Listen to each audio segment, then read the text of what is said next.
It's Christmas theme time again. I think binder baubles in my Scrivener project are the order of the day. So for baubles, we need to add some labels to our documents.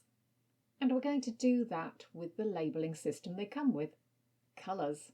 Although I think we need to jazz up those colours a little. They're a bit too washed out, don't you think?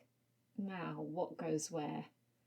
Mrs. Claus will be the yellow, I think, and Santa the green.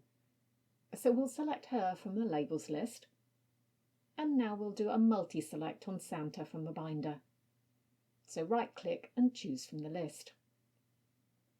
And now we need to hang them up.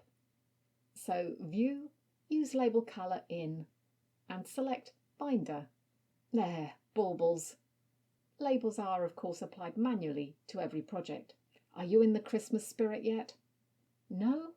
I know what's missing. It's the text, isn't it? We need a more Christmassy font.